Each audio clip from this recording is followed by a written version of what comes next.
कल हमने data types complete कर लिया था। आज से प्रोग्रामिंग स्टार्ट करनी है ना। चलो नोट करो।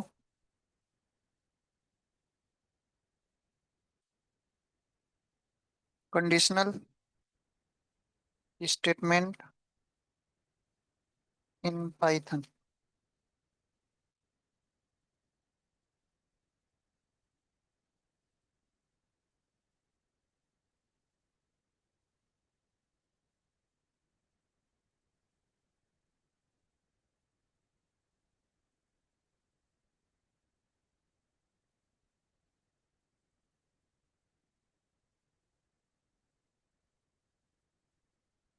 तो हेडिंग डालो conditional statement in Python.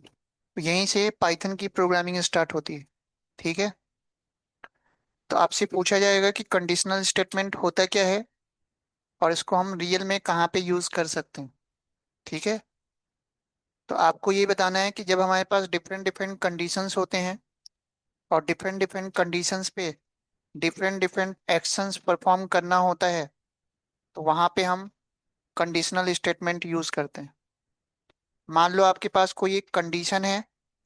Condition के ट्रू होने पे आपको अलग एक्शन परफॉर्म करना है और फॉल्स होने पे अलग। तो वहां पे हम इफ इल्स स्टेटमेंट यूज करेंगे। ठीक है। इफ और इल्स स्टेटमेंट यूज करेंगे। तो एक बार इसका डिफिनीशन नोट करो। Conditional statement are use to perform different actions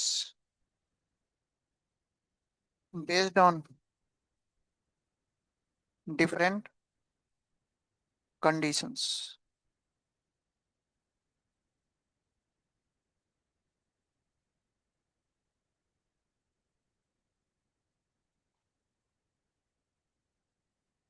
तो एक बार डिफिनीशन नोट करो।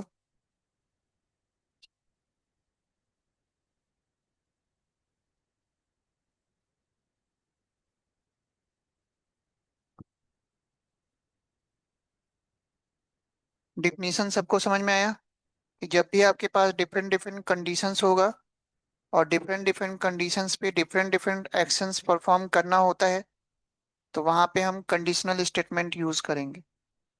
आ रही बात समझ में?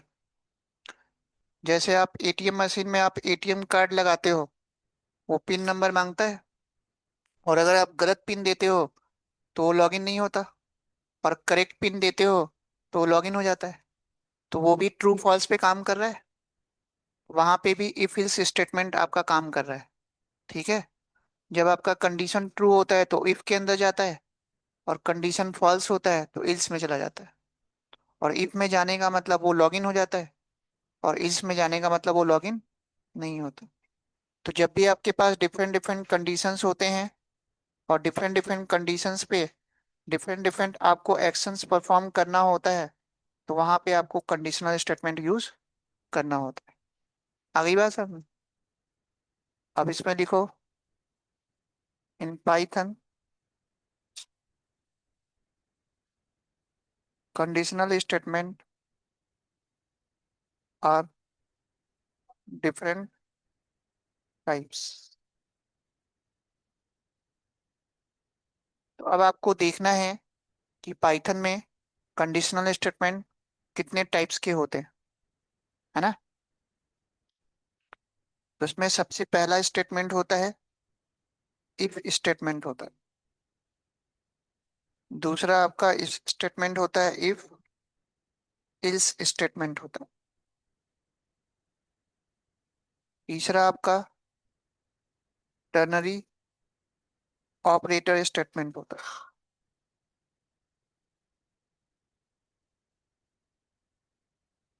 नेक्स्ट आपका नेस्टेड इफ इल्स स्टेटमेंट होता है।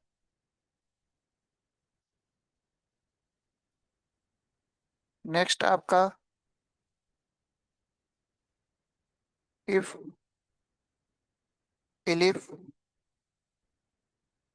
इल्स स्टेटमेंट होता है। तो इन्हीं स्टेटमेंट को वन बाय वन आपको डिटेल में पढ़ना है। नेक्स्ट आता है match case statement. Match case statement जो है वो पाइथन 3.10 वर्जन से इंट्रोड्यूस किया गया था। यानी कि 3.9 वाले वर्जन में आपका मैच केस स्टेटमेंट नहीं था। इसको 3.10 से इंट्रोड्यूस किया गया था। ठीक है। और match case statement just like switch statement की तरह काम करता है। तो सी और सी प्लस प्लस में स्विच स्टेटमेंट होता था, तो सेम वैसे ही ये काम करता है। और लास्ट है आपका जंपिंग स्टेटमेंट। तो बेसिकली पाइथन में आपको ये 7 टाइप के स्टेटमेंट मिलेंगे, और इन्हीं को वन बाय वन डिटेल में आपको देखना है। तो जंपिंग स्टेटमेंट में अगर आप देखो, बंद कर दो। तो जंपिंग स्टेटमेंट में आपका ब्रेक मिलेगा, कंटिन्यू होता है, पास होता है,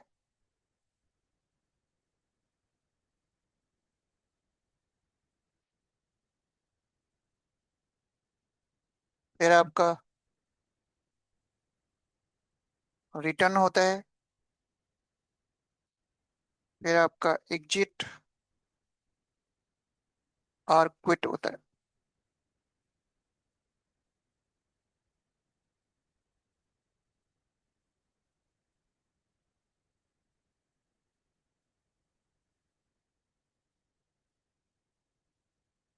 तो आपके जंपिंग स्टेटमेंट में आपका ब्रेक आता है, कंटिन्यू आता है, पास आता है, रिटर्न आता है, एग्जिट और क्विट आता है। ठीक है। तो इतने स्टेटमेंट्स आपको वन बाय वन डिटेल में पढ़ना है। हर स्टेटमेंट का अपना अलग अलग क्राइटेरिया है, सिचुएशन है, जिसको आपको याद रखना होगा। जब आपको अलग अलग टास्क दिया जाएगा, तो आपको पहले तो सोचना होगा कि उस टास्क को फुलफिल करने के लिए हम कौन सा स्टेटमेंट यूज करें। आ रही बात समझ में? नोट कर लिया सबने? तो कंडीशनल स्टेटमेंट में ये आपको 7 टाइप के स्टेटमेंट्स मिलेंगे। और ये स्टेटमेंट जो आप देख रहे हो पाइथन में, ये आपको हर जगह मिलेगा। इसका यूज आपको एसक्यूएल में भी मिलेगा, एडवांस एक्सेल में भी मिलेगा, पावर बीआई में भी मिलेगा, लाइब्रेरी में भी मिलेगा। बस वहां पे हमें कोड लिखना नहीं होता है, वो इंटरनली खुद करेगा। लेकिन कॉन्सेप्ट आपको हर जगह मिलेगा। तो ये जो कंडीशनल स्टेटमेंट है, ये आपका बार बार रिपीट होगा, पावर बीआई में, टेबलू में, एडवांस एक्सेल में, एसक्यूएल में, और पांडाज लाइब्रेरी में। तो एक बार अगर आपने यहाँ पे अच्छे से समझ लिया,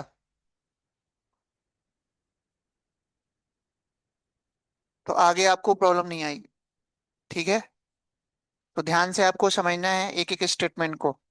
और इनके बेस पे मैं मल्टीपल आप लोगों को असाइनमेंट दूंगा।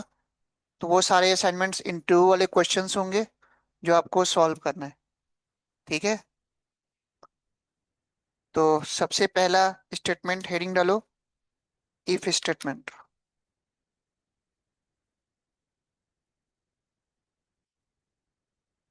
तो सबसे पहले हम आज इफ और इफ एल्स स्टेटमेंट को देखेंगे, है ना। तो सबसे पहला क्वेश्चन आपसे एराइज होगा इंटरव्यू में, कि आपका इफ स्टेटमेंट और एक इफ एल्स स्टेटमेंट होता है।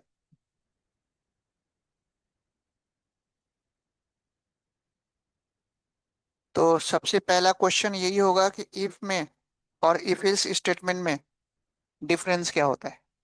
कब आप इफ स्टेटमेंट यूज करोगे और कब आप इफ एल्स स्टेटमेंट यूज करोगे, है ना। तो पहले आप दोनों का सिंटेक्स नोट करो। इफ के लिए हमें लिखना होता है इफ, फिर हमें एक कंडीशन देना होता है, उसके बाद कोलन आता है, और यहाँ पे आपका स्टेटमेंट आता है। और इफ इल्स का अगर सिंटेक्स अगर देखें, तो इफ में हम कंडीशन देंगे, उसके बाद स्टेटमेंट वन आएगा, और इल्स वाले पार्ट में स्टेटमेंट टू आएगा।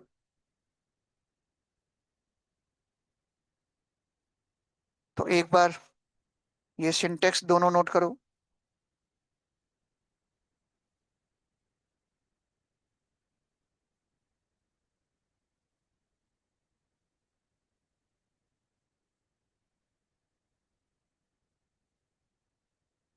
सिंटेक्स एक बार नोट करो आप लोग। तो सबसे पहले हमें देखना है कि इफ स्टेटमेंट में और इफ एल्स स्टेटमेंट में डिफरेंस क्या होता है।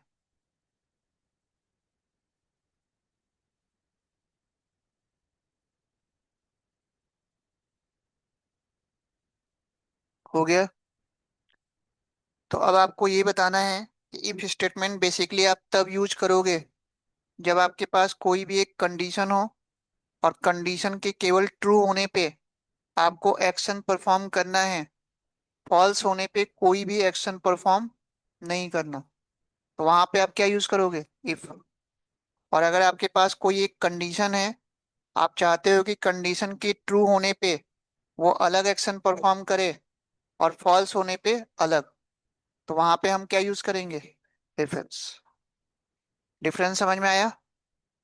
तो जब भी आपसे डिफरेंस पूछा जाएगा इफ और इफ एल्स में, तो आपको ये बताना है कि इफ स्टेटमेंट बेसिकली आप तब यूज करोगे जब आपके पास ओनली ट्रू वाली पॉसिबिलिटी हो।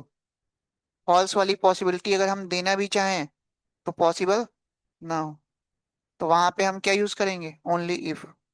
और जहां पे ट्रू और फॉल्स दोनों पॉसिबिलिटी है, तो वहां पे हम क्या यूज करेंगे? If else. ठीक है। अब कुछ रियल लाइफ एग्जांपल से आपको बताना होगा। जैसे मान लो आपको टास्क ये दे दिया गया, आपको पाइथन में एक प्रोग्राम बनाना है, एक ट्रायंगल दिया हुआ है। अब आपको पता है ट्रायंगल के तीन साइड होते हैं, हाँ? S1, S2 और S3। ठीक है।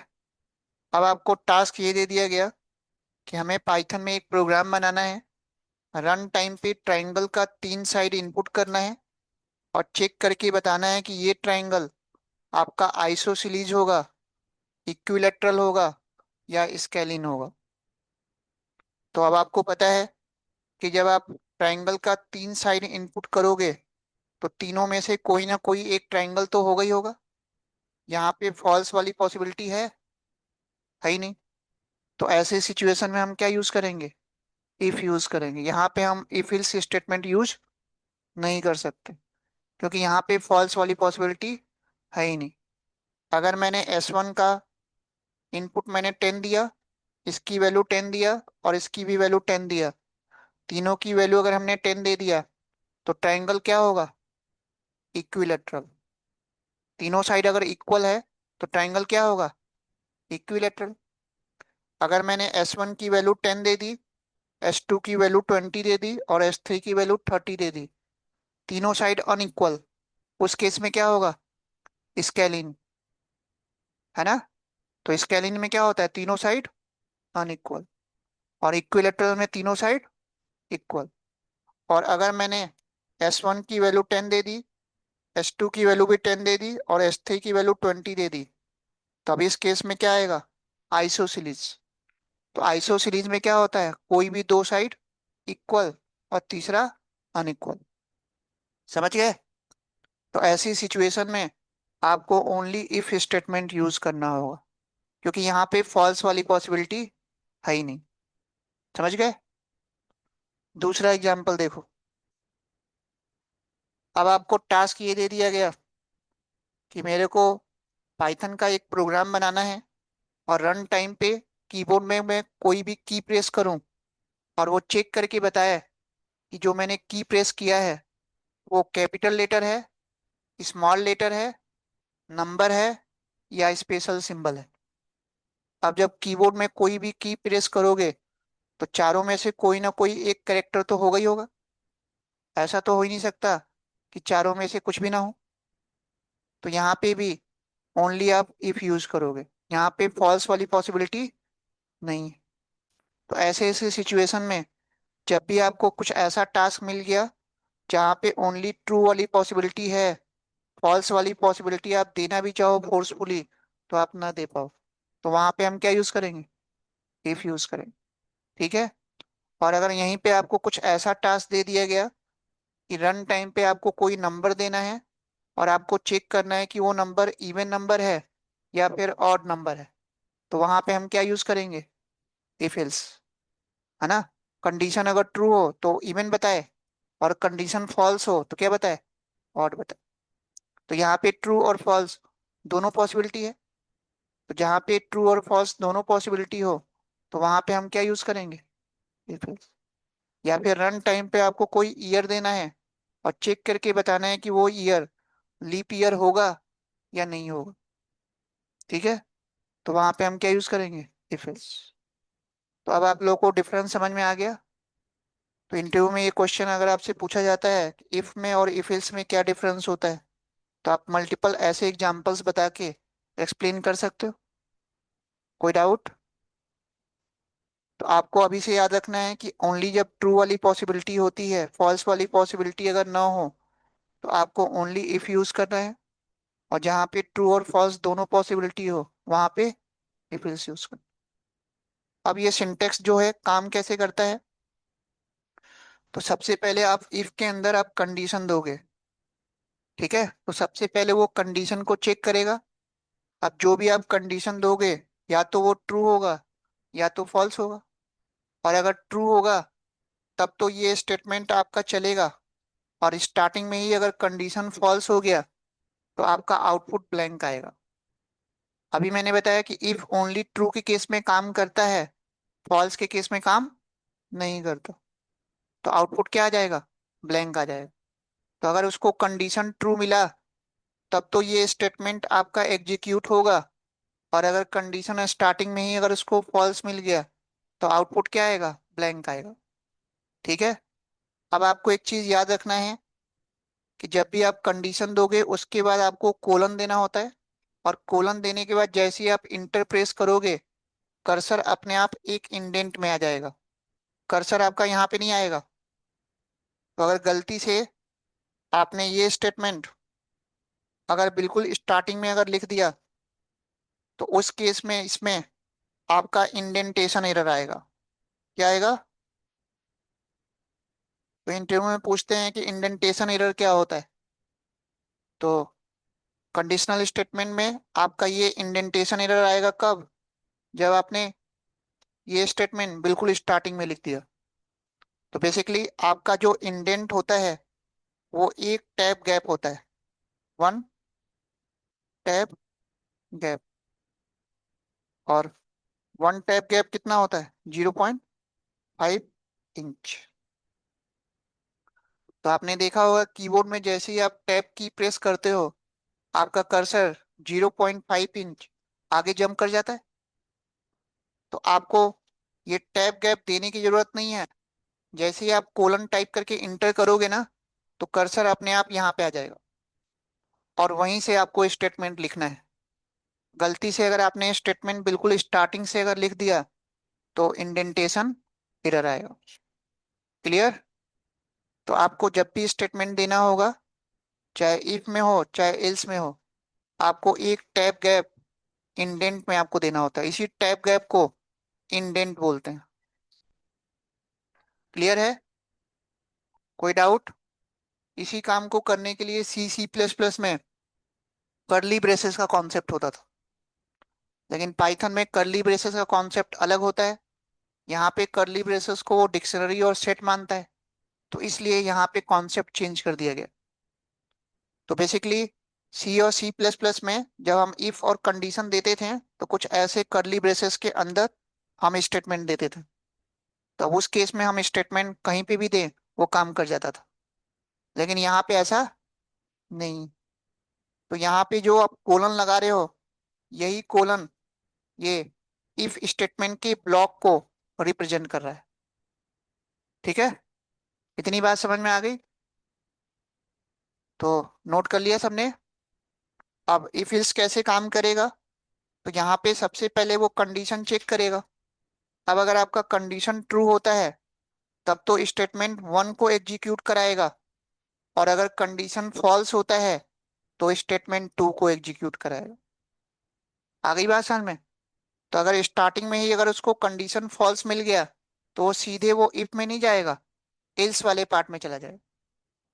तो अगर कंडीशन आपका ट्रू होता है तो इफ के अंदर जाएगा, और अगर कंडीशन फॉल्स होता है तो कहाँ पे जाएगा? तो सेम मैंने इसका रियल लाइफ एग्जांपल बताया इफ एल्स का, एटीएम मशीन का। एटीएम मशीन में जब आप एटीएम कार्ड लगाते हो तो वहां पे भी इफ एल्स की प्रोग्रामिंग चल रही है। कंडीशन चेक करता है कि आपने पिन जो नंबर दिया है वो सही अगर देते हो तब तो वो लॉगिन हो जाता है, और पिन अगर इनकरेक्ट देते हो तो वो लॉगिन नहीं होता। तो वहां पे भी इफ एल्स की प्रोग्रामिंग चल रही है। आ गई बात समझ में? तो रियल लाइफ में अगर आप देखोगे तो हर जगह आपका इफ एल्स कंडीशनल स्टेटमेंट का कोडिंग चल रहा है। क्लियर है? तो सिंटेक्स अब आप लोगों को अच्छे से समझ में आ गया। चलो तो अब हम प्रैक्टिकल देखते हैं दोनों का। तो इफ और इफ एल्स में कोई कंफ्यूजन तो नहीं है किसी को?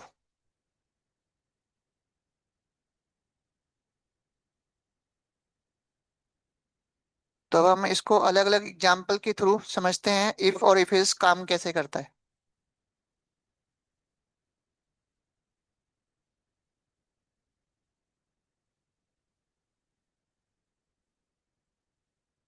सबसे पहले हम इफ स्टेटमेंट का हम प्रोग्रामिंग देखेंगे।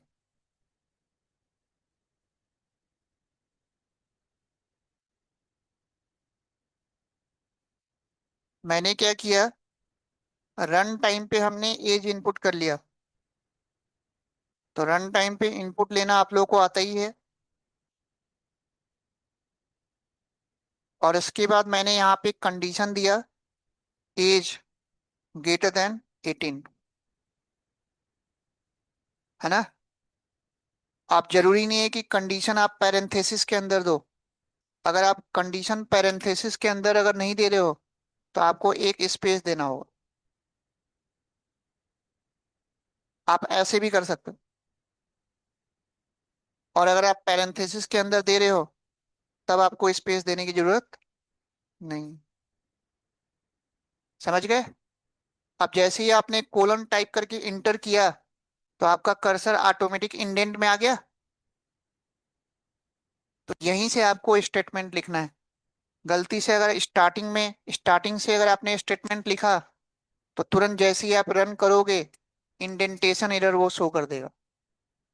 अब मैंने यहाँ पे स्टेटमेंट दे दिया, you are eligible for voting.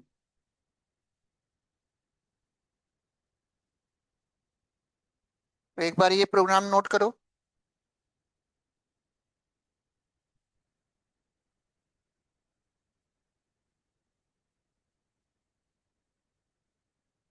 Syntax सबको समझ में आ रहा है पीछे?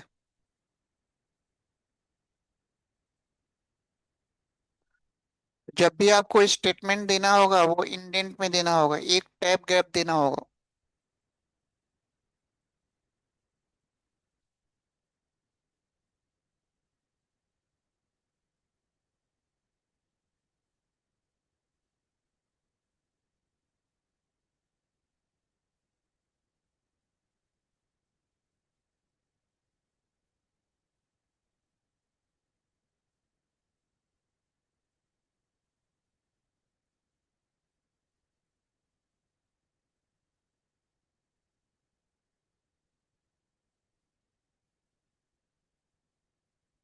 ये आगे बताऊं? चलो अब आप लोगों को बताना है कि अगर मैं इस प्रोग्राम को अगर मैं रन करता हूँ और एज में अगर मैंने 18 दे दिया तो आउटपुट में क्या आएगा? ब्लैंक आएगा। क्योंकि स्टार्टिंग में ही कंडीशन क्या मिल गया? फॉल्स मिल गया। तो अभी मैंने बताया था कि जो इफ स्टेटमेंट है वो फॉल्स के केस में कुछ भी काम नहीं करता, और आउटपुट में क्या आ जाएगा? ब्लैंक आ जाएगा। तो अगर मैंने 18 दिया तो कुछ नहीं आ रहा, और अगर मैंने 18 से ज्यादा दे दिया, अगर मैंने 19 दे दिया तो अब आपका स्टेटमेंट चलेगा। यानी कि ये वाला जो स्टेटमेंट है, ये आपका तभी एग्जीक्यूट होगा जब आपका ये कंडीशन क्या हो, ट्रू। आ गई बात समझ में? तो ओनली ट्रू के केस में आपका ये स्टेटमेंट एग्जीक्यूट करेगा, फॉल्स के केस में स्टेटमेंट एग्जीक्यूट नहीं करेगा। क्लियर है? अब अगर गलती से मैंने ये स्टेटमेंट बिल्कुल स्टार्टिंग में दे दिया, तो अब जैसे ही आप रन करोगे तुरंत वो इंडेंटेशन एरर शो कर देगा, आउटपुट तो आएगा नहीं। ये देखो, और बता भी रहा है कि आपने इंडेंटेशन एरर दे दिया। बता रहा है, इसमें बता रहा है, हाईलाइट कर रहा है कहाँ पे गलती कर दी आपने। आ गई बात सर में? तो आपको हमेशा याद रखना है कि ये जो स्टेटमेंट है, एक टैब गैप देना है। डायरेक्ट आप टैब दबाओ, अपने आप इंडेंट ब्लॉक में आ जाएगा। आपको स्पेस नहीं देना बार बार, सीधे टैब दबाना है। आ गई बात समझ में? तो सीधे जब टैब की प्रेस करोगे तो अपने आप वो इंडेंट ब्लॉक में आपका आ जाएगा। यहाँ तक कोई डाउट? तो ये चीज आपको अभी से याद रखना है, सिंटेक्स पे ध्यान देना है कि जब भी आप इफ स्टेटमेंट यूज करोगे तो उस कंडीशन पे जो भी आप स्टेटमेंट दोगे वो आपका इंडेंट के अंदर आना चाहिए। ठीक है?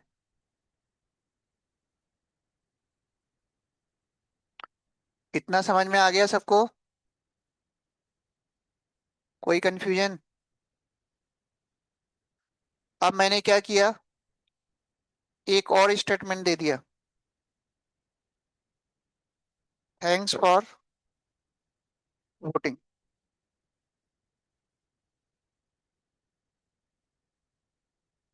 अब आपको एक चीज यह ध्यान देना है कि इफ स्टेटमेंट में पहला वाला स्टेटमेंट तो आपको इंडेंट के अंदर देना है। अब सेकेंड वाला स्टेटमेंट आप इंडेंट के इनसाइड भी दे सकते हो और आउटसाइड भी दे सकते हो। अब ये इंडेंटेशन एरर शो नहीं करेगा। पहला वाला तो देना मैंडेटरी है, दूसरा वाला स्टेटमेंट आप इंडेंट के बाहर भी दे सकते हो और इनसाइड भी दे सकते हो। ठीक है? तो प्रॉब्लम क्या आएगी पे? अगर आपने ये वाला स्टेटमेंट अगर इंडेंट के बाहर दे दिया, इंडेंट के बाहर है, तो यानी कि ये वाला जो स्टेटमेंट है वो इस कंडीशन पे अब डिपेंडेंट नहीं होगा। यानी कि आपका कंडीशन ट्रू हो या फॉल्स हो, हमेशा ये स्टेटमेंट चलेगा ही चलेगा। ठीक है? अब अगर मैं 18 देता हूं तो कंडीशन तो फॉल्स है, तो 18 पे भी आपका आउटपुट आ रहा है, जो कि गलत है, आना नहीं चाहिए। और अगर मैंने कंडीशन ट्रू दे दिया तो फिर दोनों आ रहा है।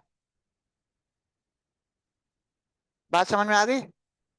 तो ये प्रॉब्लम आएगी। अभी हमारी रिक्वायरमेंट क्या थी कि जब तक आपका कंडीशन ट्रू ना हो तब तक ये दोनों स्टेटमेंट आना नहीं चाहिए। तो अब मैं इसको क्या करूंगा, इंडेंट में दे दूंगा। तो अब सेकेंड वाले स्टेटमेंट को अगर आपने इंडेंट के अंदर दे दिया तो अब ये भी कंडीशन पे क्या हो गया, डिपेंडेंट हो गया। अब अगर आप 18 देते हो तो कंडीशन फॉल्स पे कुछ भी नहीं आएगा, और अगर आपने कंडीशन ट्रू दे दिया तो फिर दोनों आ जाएगा। तो आगे आप जब असाइनमेंट्स प्रोजेक्ट्स करोगे तो कहीं कहीं पे आपको ऐसी जरूरत पड़ेगी कि सेकेंड वाले स्टेटमेंट को कहीं कहीं पे मेरे को इंडेंट के बाहर देना होगा, कहीं पे इंडेंट के अंदर देना होगा। तो दोनों तरह से आउटपुट नोट कर लो। क्लियर है? तो ये चीज नोट कर लेना कि फर्स्ट वाला स्टेटमेंट तो आपको इंडेंट के अंदर देना मैंडेटरी है, लेकिन सेकेंड वाला स्टेटमेंट ऑप्शनल है। आप चाहो तो इंडेंट के इनसाइड दो, चाहो तो आप इंडेंट के आउटसाइड दो, आउटपुट पे आपका इफेक्ट पड़ेगा। समझ गए? तो ये सारी चीजें आप लोगों को क्लियर हो रही है? तो ये सब सिंटेक्स पे आप लोगों को थोड़ा ध्यान देना है। तो जैसी आपकी रिक्वायरमेंट होगी वैसा आपको सिंटेक्स यूज करना होगा।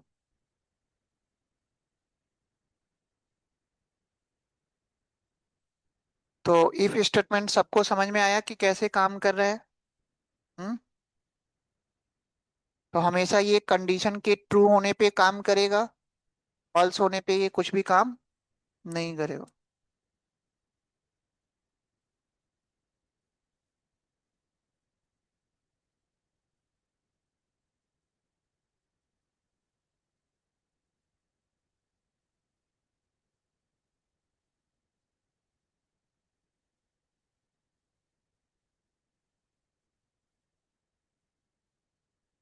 यहाँ तक किसी को कोई डाउट है, कोई कंफ्यूजन है तो पूछ लेना। इसी के बेस पे मैं मल्टीपल असाइनमेंट दूंगा जिसको आप लोग को सॉल्व करना होगा। तो सिंटेक्स पे थोड़ा आपको ध्यान देना है। ठीक है।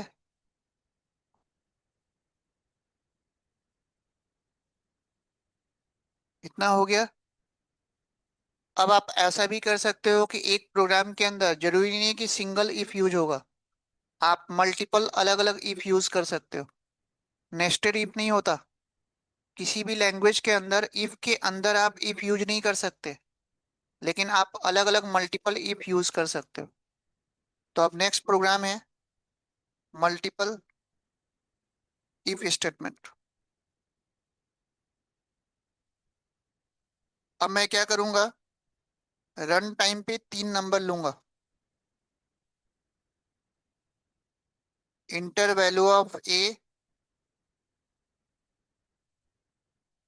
इंटर वैल्यू ऑफ बी,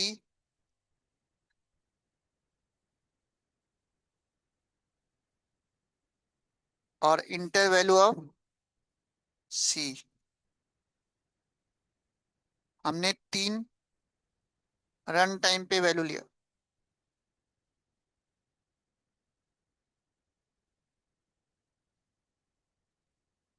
3 अलग अलग मैंने वेरिएबल लिया और तीनों में हमने अलग अलग रन टाइम पे इनपुट ले लिया। अब मेरी मेरी रिक्वायरमेंट ये है, मेरे को एक ऐसा प्रोग्राम बनाना है कि जब मैं रन टाइम पे 3 नंबर इनपुट लूं तो तीनों में से लार्जेस्ट नंबर बताए। ठीक है।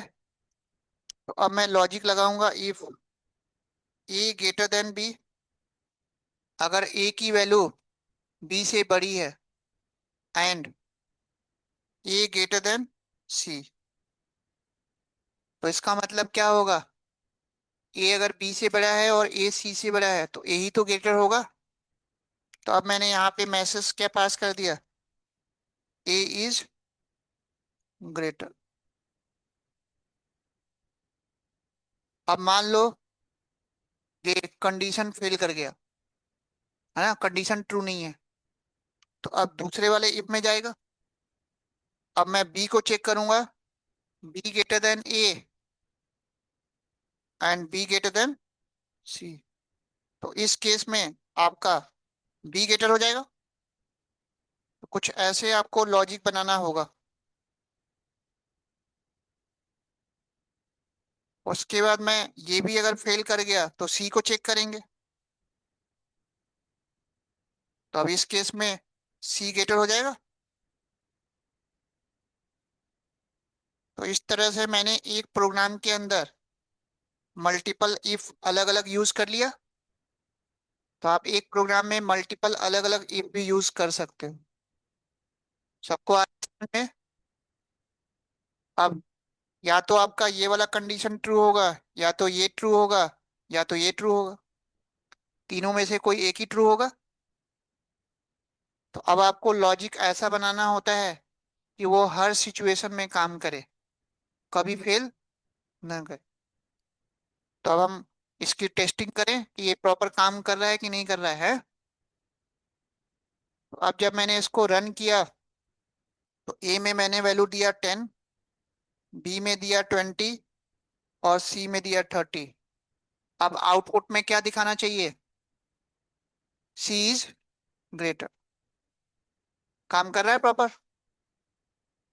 अब मैंने दोबारा से रन किया, ए में दे दिया 40, बी में 20 और सी में दे दिया 10। अब क्या आएगा, ए इज ग्रेटर। काम कर रहा है प्रॉपर।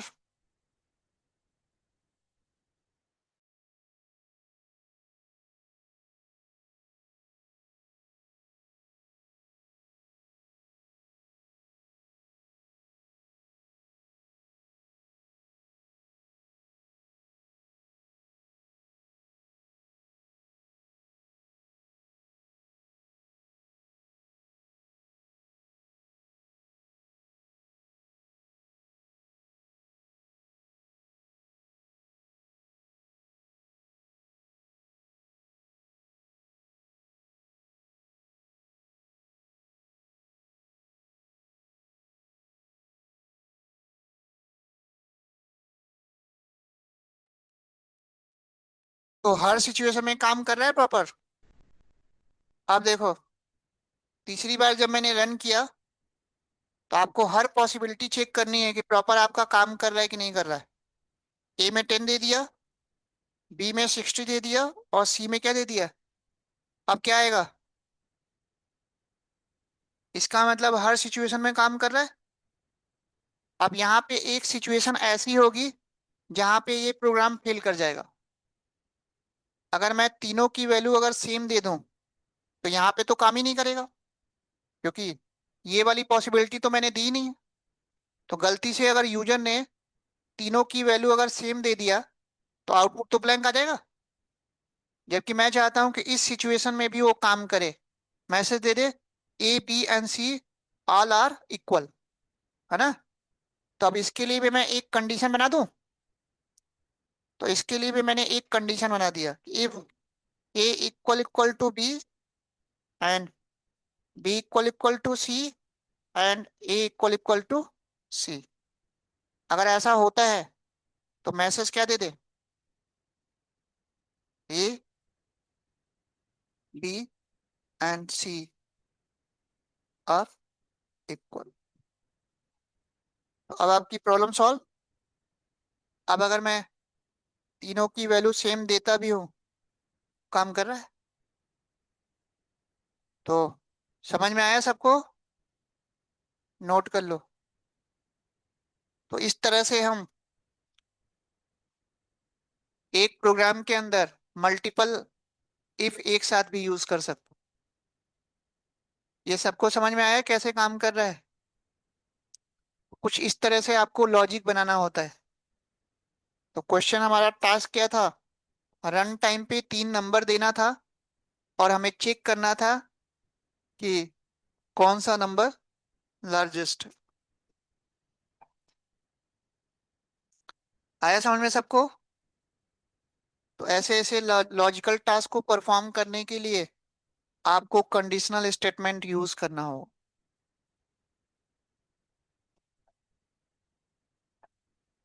तो इफ स्टेटमेंट कैसे कैसे काम करता है, सबको अच्छे से क्लियर है। किसी को कोई डाउट है, कोई कंफ्यूजन है अभी तक तो पूछ लेना। ऑनलाइन में किसी को कोई डाउट है तो हैंड रेज करना।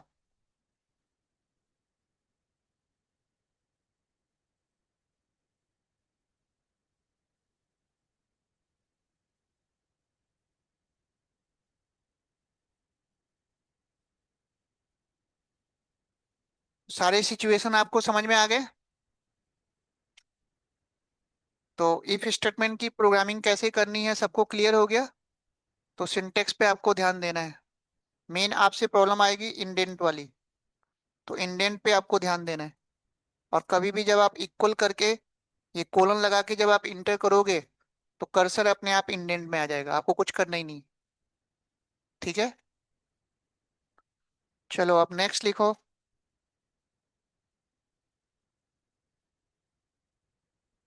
If else statement programming.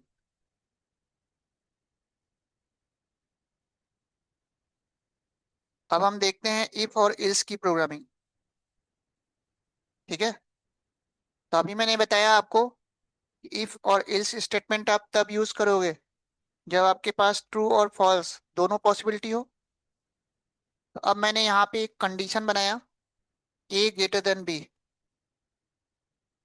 अब अगर आपका कंडीशन अगर ट्रू होता है तो यहाँ पे ये शो कर दे ए इज ग्रेटर,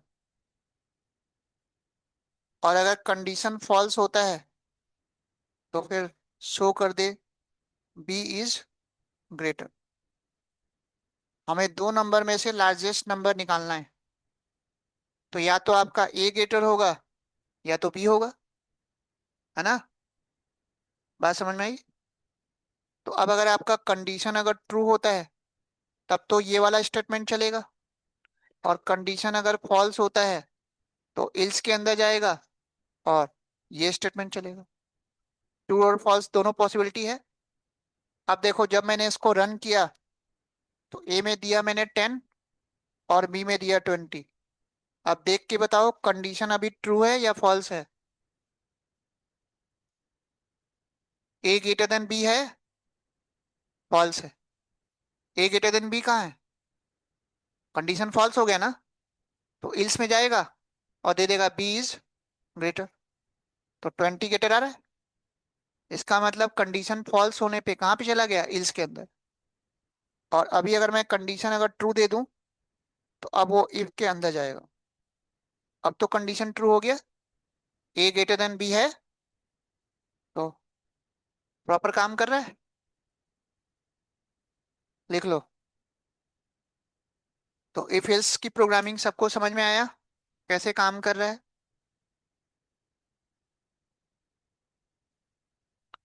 तो यहाँ पे ट्रू के केस में भी काम करेगा और फॉल्स के केस में भी काम करेगा। समझ गए? कंडीशन ट्रू होगा तो इफ में जाएगा, और अगर कंडीशन फॉल्स होगा तो इल्स में जाएगा। तो जहां पे भी ऐसी पॉसिबिलिटी हो ट्रू और फॉल्स दोनों की, तो वहां पे हम इफ स्टेटमेंट यूज नहीं करेंगे। समझ गए?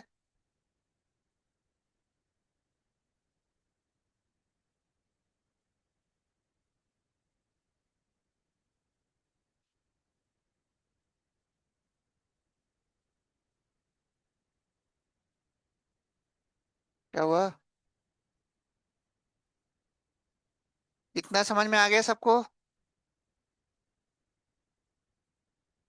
तो इफ और इफ एल्स में डिफरेंस सबको क्लियर है?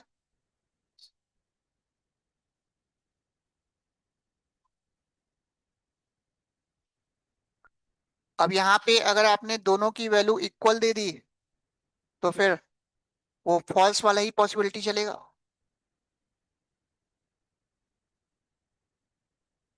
अगर आपने दोनों की वैल्यू इक्वल दे दी तो इसका मतलब तो कंडीशन फॉल्स हो गया, तो वो किस में जाएगा? एल्स में जाएगा ही जाएगा। तो ये वाली पॉसिबिलिटी के लिए हम इफ एल्स यूज नहीं करेंगे।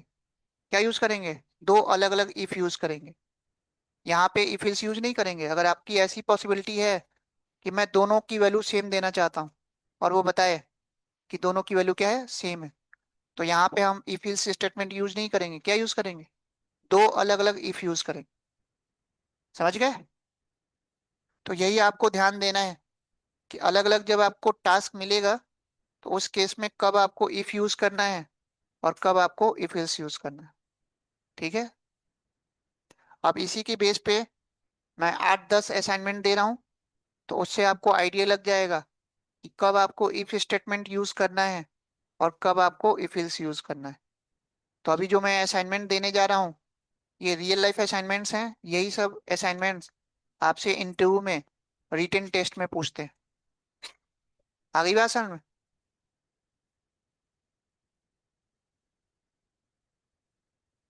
तो अब आप क्या करो, ये सारे असाइनमेंट्स एक बार नोट करो। इफ और इफ एल्स में अब कोई प्रॉब्लम तो नहीं है किसी को? तो जैसे जैसे मैंने सिंटेक्स बताया है, सेम यही सिंटेक्स आपको यूज करना है ऐसे ही। चलो, तो पहले आप लिखो इफ स्टेटमेंट या असाइनमेंट्स ऑफ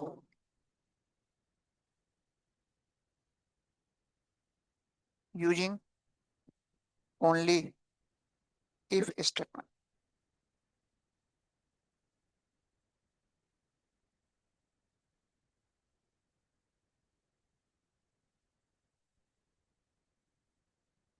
तो ये जो असाइनमेंट मैं दे रहा हूँ इसमें आपको ओनली इफ स्टेटमेंट यूज करना है, इफ इज यूज नहीं करना।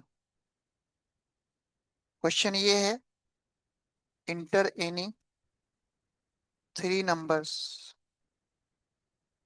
Eight run time and find out largest number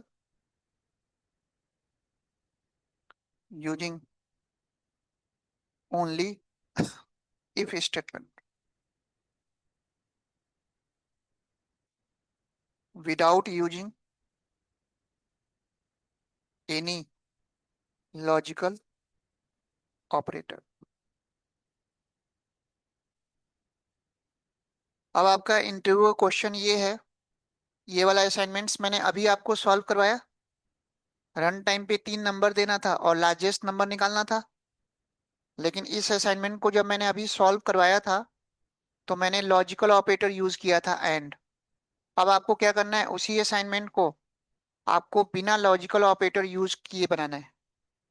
आपको कोई भी एंड और नॉट यूज नहीं करना, बिना लॉजिकल ऑपरेटर के आपको बनाना है कि रन टाइम पे हम 3 नंबर दें और तीनों में से वो लार्जेस्ट नंबर फाइंड करके हमें डिस्प्ले करें। ठीक है। दूसरा असाइनमेंट।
तो ये क्वेश्चन भी समझ में आ रहा होगा। करना क्या है, रन टाइम पे आपको एक ट्राइंगल का 3 साइड इनपुट करना है, S1 S2 S3, और चेक करना है कि वो ट्राइंगल इक्विलेटरल होगा, आइसोसिलीज होगा या स्केलिन होगा। अगर तीनों साइड इक्वल होता है तो इक्विलेटरल होगा, अगर तीनों साइड अनइक्वल होता है तो स्केलिन होगा, और कोई भी 2 साइड इक्वल और तीसरा अनइक्वल होता है तो उसको हम क्या बोलेंगे, आइसोसिलीज। क्लियर है। और ओनली आपको इफ स्टेटमेंट यूज करना है। तो स्टार्टिंग में आप लोगों को थोड़ी प्रॉब्लम आएगी, अभी बिल्कुल बिगनर लेवल पे आप काम कर रहे हो, है ना। तो आप लोग गलत या सही ट्राई करना बनाने का, है ना। स्टार्टिंग में अगर 2 भी असाइनमेंट बन जाता है तो बहुत है। स्टार्टिंग में आप लोगों को थोड़ी प्रॉब्लम आएगी, है ना। तो गलत या सही आप लोग ट्राई करना बनाने का। ठीक है। फिर तीसरा असाइनमेंट है आपका, ये सब रियल लाइफ इंटरव्यू वाले क्वेश्चंस हैं। इंटरव्यू में ऐसे ही आपको रिटन टेस्ट में आपको क्वेश्चंस देंगे, लॉजिकल क्वेश्चन, है ना। नेक्स्ट क्वेश्चन ये है, enter any character at run time and check this character is capital letter और स्मॉल लेटर और नंबर और special symbols using only if statement.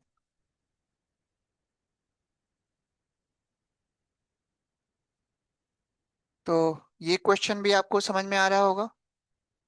Run time पे कोई भी आपको कैरेक्टर इंटर करना है और वो चेक करके बताए कि वो कैरेक्टर कैपिटल लेटर है, स्मॉल लेटर है, नंबर है या स्पेशल सिंबल है।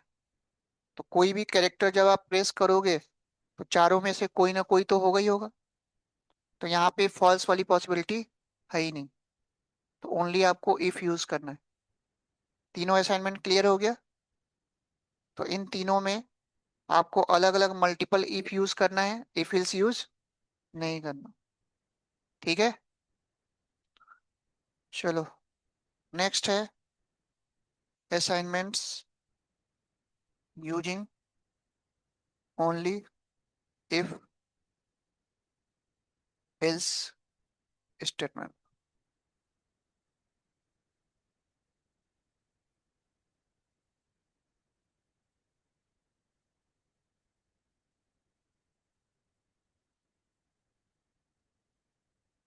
अब आपका क्वेश्चन ये है कि inter any number at runtime and find out this number is even number or odd number using if else statement।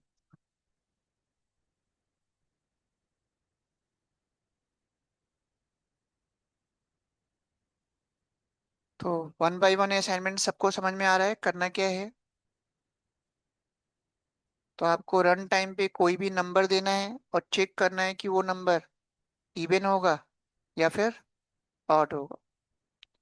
तो यहाँ पे ट्रू और फॉल्स दोनों पॉसिबिलिटी है। तो यहाँ पे आपको इफ और एल्स स्टेटमेंट यूज करना होगा।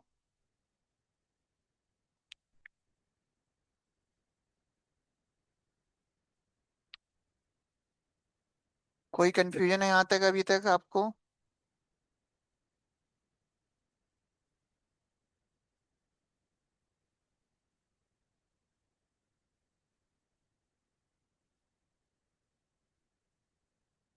चलो नेक्स्ट लिखो।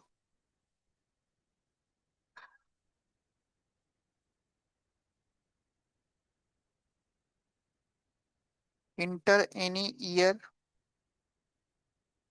Eight run time and find out this year is leap year और not leap year.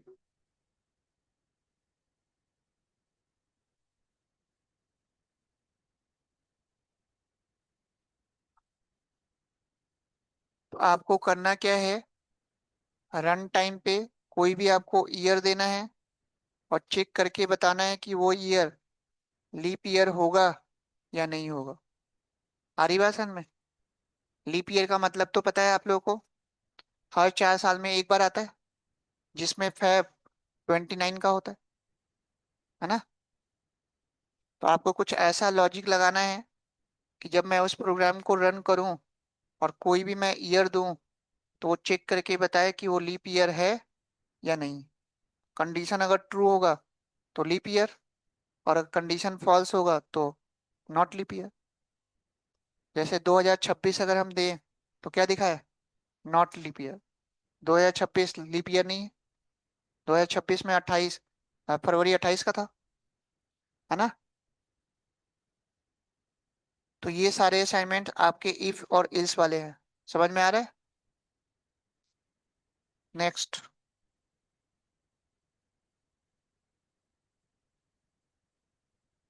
Next assignment आपका ये है, enter any alphabet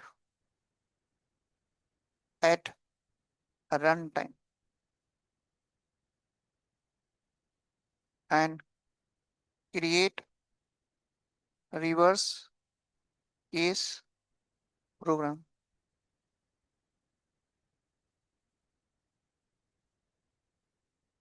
that is capital letter to small letter and vice versa।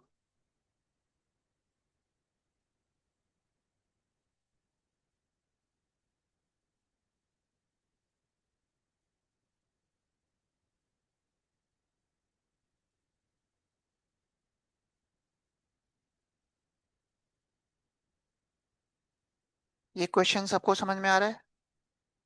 आपको run time पे कोई भी alphabet देना है। मान लो आपने कैपिटल ए दिया तो आउटपुट स्मॉल ए आए, और अगर आपने इनपुट में स्मॉल बी दिया तो आउटपुट में कैपिटल बी आए। Small to capital, capital to small. अब इस प्रोग्राम को आपको मैंने एक फंक्शन बताया था, याद होगा, स्वैप केस बताया था। तो अगर वो स्वैप केस वाला अगर मेथड आप यूज कर लो तो आपका ये प्रोग्राम एक लाइन में बन जाएगा। लेकिन आपको इन सारे असाइनमेंट्स में कोई भी फंक्शन यूज नहीं करना, लॉजिक लगाना है आपको। इंटरव्यू में जितने भी क्वेश्चंस देते हैं, आपको लॉजिक का यूज करके बनाना है, फंक्शन यूज नहीं करना। तो अगर आपको लॉजिक बनाना आ गया, तो आपको आइडिया लग जाएगा कि जो स्वेप केस नाम का जो मेथड है, उसमें इंटरनली लॉजिक चल क्या रहा होगा। तो आपको फंक्शन का यूज करके नहीं बनाना है, लॉजिक बना के करना है। कोई भी कैपिटल लेटर हम दें तो उसका आउटपुट स्मॉल लेटर आए, और स्मॉल दे तो कैपिटल। ठीक है। तो सब लॉजिक बना बना के आप लोग को करना है, गलत या सही, है ना। तो एक एक असाइनमेंट सबको समझ में आ रहा है करना क्या है। चलो नेक्स्ट। तो ये सारा आप लोग को करके कल दिखाना है ना। जो भी डाउट्स होगा कल देखेंगे। नेक्स्ट लिखो।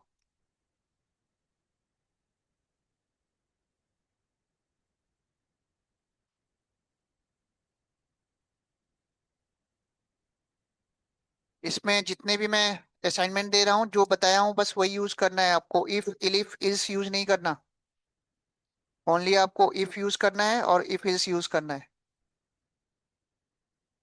और कोई स्टेटमेंट यूज नहीं करना। Enter any basic salary of an employee at run time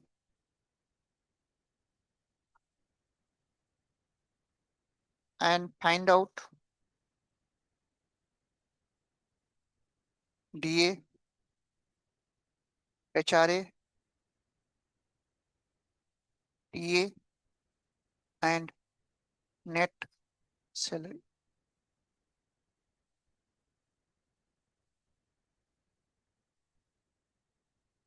अब यहाँ पे क्राइटेरिया कुछ ये दिया हुआ है। इफ अगर आपकी बेसिक सैलरी ग्रेटर देन 25,000 अगर है, तो देन जो डीए कैलकुलेट करना है वो 10% ऑफ बेसिक सैलरी। एचआरए जो कैलकुलेट करना है 20% ऑफ बेसिक सैलरी।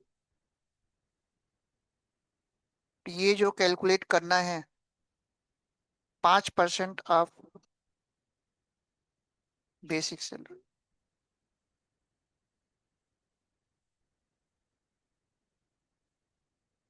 और अदरवाइज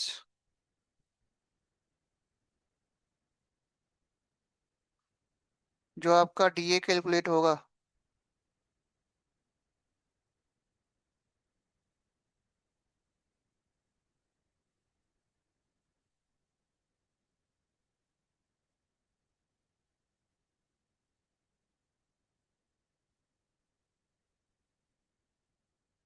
और अगर सैलरी बेसिक सैलरी 25,000 या उससे बिलो होता है, तो वो इल्स में चला जाए। और उस केस में जो डीए कैलकुलेट करना है वो 5% ऑफ बेसिक सैलरी। एचआरए 10%।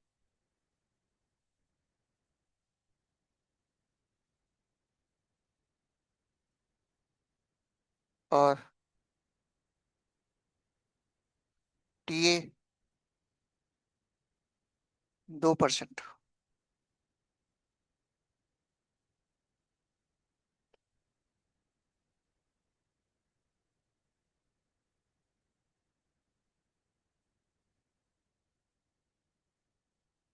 और इसके बाद हमें नेट सैलरी निकालनी।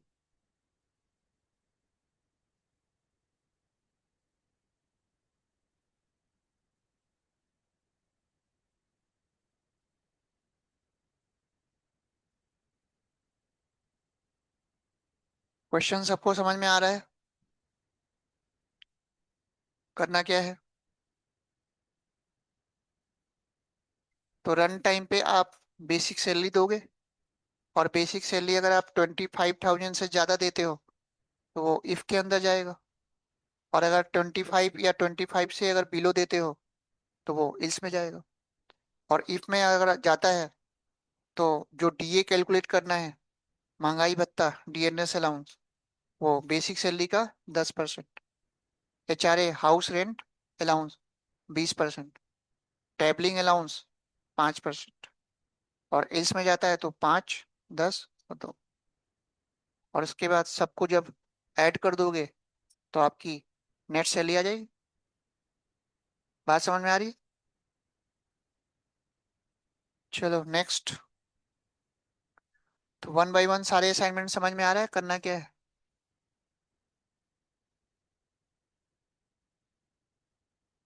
नेक्स्ट असाइनमेंट है enter any temperature at run time and also enter a temperature type at runtime.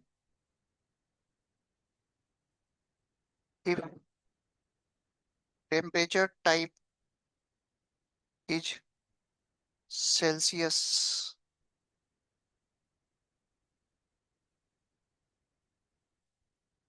then converts into Fahrenheit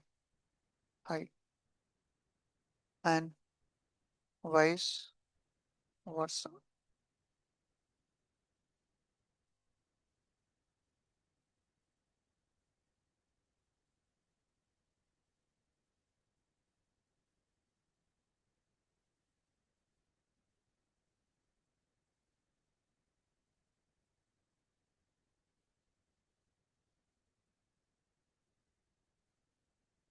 समझ में आ रही है बात? तो आपको करना क्या है, रन टाइम पे कोई भी टेम्परेचर देना है और फिर टेम्परेचर के टाइप में आप या तो सेल्सियस दोगे या तो फ़ारेनहाइट दोगे। तो अगर आपने सेल्सियस दे दिया तो उस टेम्परेचर को वो फ़ारेनहाइट में कन्वर्ट कर दे। और अगर टेम्परेचर टाइप में अगर आपने फ़ारेनहाइट दे दिया तो उसको सेल्सियस में कन्वर्ट कर दे। डिफेंस चलेगा? आ गई बात समझ में? तो वन बाय वन ये सारे असाइनमेंट सबको समझ में आ रहे हैं, करना क्या है? हैं? उल्टा। Celsius to Fahrenheit, Fahrenheit to Celsius. Vice versa नहीं पढ़ा? रेसिप्रोकल। तो तीन असाइनमेंट आपके इफ वाले हो गए। और कितने हो गए इसमें? 5 असाइनमेंट किस में हो गए? इफ इल्स में। तो 3 आपका ओनली इफ से बनाना है और 5 ओनली आपको इफ इल्स से बनाना है। और कोई स्टेटमेंट यूज नहीं करना। इफ इलिफ इल्स यूज नहीं करना, नेस्टेड यूज नहीं करना। आपको सिंगल इफ और इफ इल्स यूज करके बनाना है। तो ये सारे असाइनमेंट सबको समझ में आ गया, करना क्या है? तो आप लोग गलत या सही इसको ट्राई करना, है ना? तो इंटरव्यू में जब आप बैठोगे तो रियल में आपको ऐसे ही क्वेश्चन इंटरव्यू में देते हैं। लास्ट वाला नहीं समझ में आया? कर लो। तो लास्ट वाले जो 7 और 8 वाले जो क्वेश्चन है वो पहले ही मैं करवा चुका हूँ। लेकिन पहले हमने डायरेक्ट किया था, अब इसको इफ इल्स के साथ यूज करना है ना? तो दोनों का लॉजिक तो आप लोग को पहले से पता है।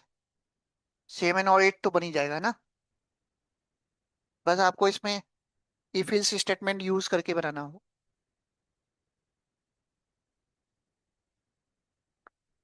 तो ये सारा आप लोगों को करके कल दिखाना है। जो भी डाउट्स होगा कल आप लोग पूछोगे। ठीक है? चलो आगे कल करेंगे।